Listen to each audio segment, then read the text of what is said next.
दोस्तों 1637 मदरसों को जो अब तक ग्रांट नहीं मिल पाई है, इनको लेकर फिर से एक बड़ी खबर सामने आ रही है।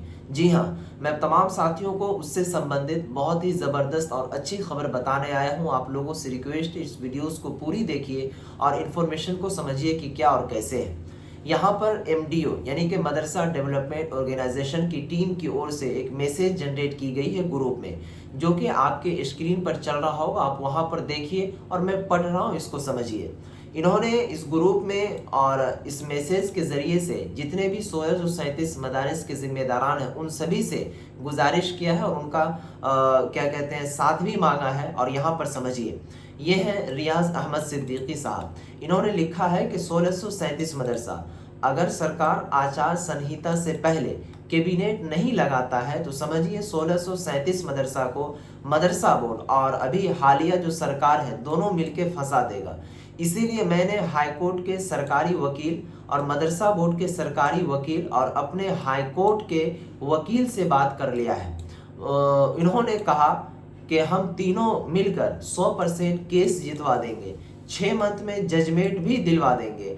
आप लोग हाई कोर्ट में पेमेंट के लिए केस फाइल कीजिए कि 2459 प्लस 1 कोटी का जो पार्ट है 205 और 609, इनका बोला है हवाला देते हुए केस फाइल कीजिए।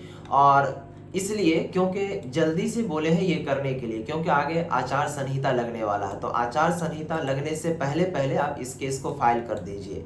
तो यहाँ पर जो रियाज अहमद सिद्दीकी हैं, इन्होंने मैसेज के ज़रिए से कहा कि अक्टूबर महीने में ही 1637 मदरसा के पेमेंट के लिए केस फाइल करने जा रहे हैं। अब पूरे बिहार से जितने भी 1637 मदरसा वाले हैं मुझसे इस केस में जुड़ना चाहेंगे तो मेरे नंबर पर कॉल करेंगे, अपना मदरसा नंबर देंगे, जिसका सत्यापन हुआ है वो भी जुड़ सकते हैं और जिसका सत्यापन नहीं हुआ है वो भी जुड़ सकते हैं। उसके बाद इन्होंने कहा कि दोनों मुझसे इस केस में जुड़ेंगे, इंशाल्लाह 100% जीत मिलेगी। आपका भाई रियाज अहमद सिद्दीकी, यहाँ पर उन्होंने मोबाइल नंबर दिया है।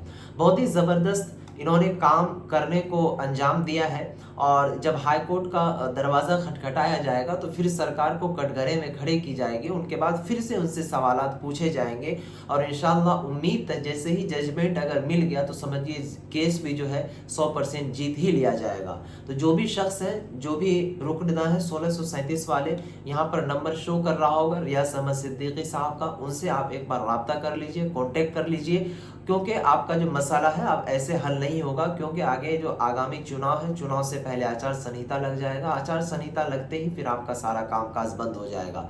इसीलिए अभी वक्त है आपके पास 1 महीने का, उसमें आप सारा कामकाज को करवा लीजिए। फिलहाल फिर मिलेंगे नेक्स्ट वीडियोज़ में, जैसे ही कोई फिर खबर अपडेट आती है तो आप तक हम पहुँचाएंगे। तो